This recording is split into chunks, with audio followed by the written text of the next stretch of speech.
Hello everyone, thank you for tuning in again to another episode of CivilianTacticalWeapons.com. Today's episode is actually going to cover it's called a SCAR 16S. Probably one of the more elusive civilian carbines you can get on the market. First off, they're very hard to get, and secondly, when you do find them, people are pretty much bending you over the coals for them. Because of that, this is going to be one gun that we're not going to offer a referral program on as far as helping you purchase one, because they're actually too hard to really come by. The magazine it comes with is actually a FN mag. It looks like it's either, I'm guessing it's actually dipped or possibly painted to do this desert tan. You can tell originally it was a black mag, but that actually comes with the gun.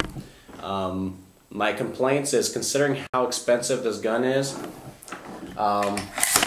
this gun really should have actually come with a carrying case. Again, FN doesn't provide a carrying case. It has the actual tactical sights it comes with. Another problem this gun has is the front sight. You need a special front sight tool to actually adjust this. You may already have this one from maybe one of your AR platforms, but it doesn't actually come with one. I think if a firearm manufacturer is going to require some special tool, it should come with it.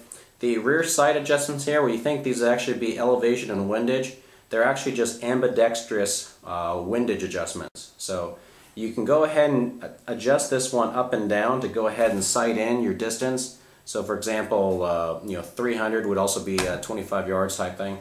So you can go ahead and adjust these in the back. The other thing that's the bigger issue I've had with this gun so far has been this charging handle. As you can see, that charging handle, one of the things is, because you have the different type of a fire control system than you have on a typical M4 AR platform. Normally you'd have a charging handle on the back where you pull it back like this. Anyone who has an AR or M4 will understand what I'm talking about. This one you have the charging handle on the side. Originally I put an EOTech 516 on this guy, and this charging handle would actually slam against the big thumb screw that was on the side here. I couldn't get this charging handle past the thumb screw because it sat out here, so I would actually sit here and either slice my hand up onto the thumb screw, or just flat out have to do an incredibly uncomfortable and slow charge on this charging handle.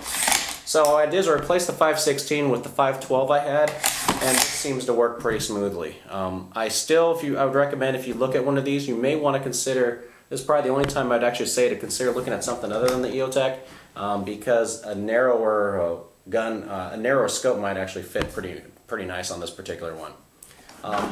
That all being said, another thing is they should provide a sling. This is actually not a real fancy sling. It's a single point Blackhawk sling I had around, but it seems to do the job pretty good, and it's pretty comfortable. So let me tell you one thing I actually do like about this gun. And now that I feel kind of bad, I started talking about things I don't like off the bat. There are a lot of things I do like about this. One, of course, is the mechanical system. The other thing too is, because the mechanical system is so different, you don't actually have to, there's not a big tube sticking out the back like you have on an AR or M4 platform. As you can see, this gun can become very compact, very simple, and it folds over pretty nice. And you pull it back, and then what you need to do is, if you slam it back pretty hard, it'll click into place, or you can push the button, either way. The back is already adjustable too. It's got 6 points of adjustments. I actually run mine at 2. The cheek is adjustable. I know this sounds like not a minor thing. This is actually a feature I really do like. Instead of having to kind of adjust your cheek, adjust the backstock to move your face into a position, like if I kept this thing flat down, to adjust myself to look down this gun, if the cheek wasn't there, I'd have to kind of like slide myself up, almost that it's kind of cutting into my jawbone. Because this thing adjusts up, it takes my chin up instead, so I'm actually sitting in a much more comfortable spot here. The way the raised optics, the tactical optics work, is they're raised up high enough that you can still look through an electronic sight even if it fails, so that's a nice feature. Other things are all the rails come on it, so that's very convenient. And one of the weird things I want to show you is actually the breakdown. This is actually considerably stranger than most platforms. So what we're going to do is, of course, go ahead and make sure the chamber is empty. you're going to go ahead and push this out almost like it's a regular AR, which you would expect it to go ahead and flip forward or flip down, sort of like a pair of scissors. You actually slide this forward after you pull that pin down, and it just comes out right at the bottom.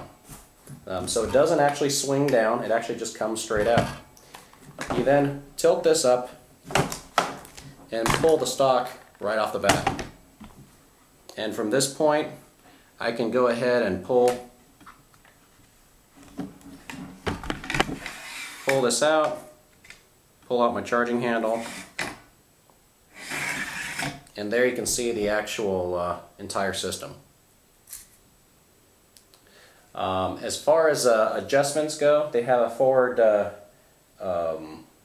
adjustment system to control pressure. Normally you actually just leave it in the 12 o'clock position shooting straight up, but you can adjust it. I haven't found a real reason for the adjustment yet. I'm pretty sure if I run different type of ammo or something, the adjustment may come more into play. But for what I normally shoot, it's not an issue. Of course, you know, you wouldn't really have to mention this, but I'll say it anyways. This is a 5.56 gun, so we'll take 5.56 and 2.23 in case you're concerned about that. Of course, being the history of this particular gun as it is, you wouldn't expect them to change it in 2.23, so it is 5.56, so you get the flexibility of the different types of ammunition options there. Pulls back together pretty simple. There's no tools required for any of the dismantling, which you wouldn't expect anyways. And the gun is a pretty nice platform. Of course, it'll take any numerous, it's just a standard AR mag, there's nothing fancy about it. This one here is an HK416 mag. As you can see, it fits fine in it. The magazine releases are both ambidextrous, so you got it on the front or on the left. I'm sorry, the left and the right of the gun. The one thing that people who are maybe used to military version rifles, who maybe served in the armed forces, you will find it weird that it's actually just a quarter of a click to select semi-auto. If this is a military one, you would actually expect in the military, flipping it up to this direction, straight up, is a semi-auto. In fact, all the AR platforms, if you want to flip it to full auto, it would rotate it further back. In this one, it would be easy for you if you're used to shooting an AR or military M4, that if you're actually shooting a full auto version of this, which wouldn't be a civilian version anyways, you would actually naturally flip it up to here thinking it was single shot, and you'd actually be at full auto. So, that being said, you're going to see a couple more videos on this one. I want to go ahead and do this this video here in the here in the studio.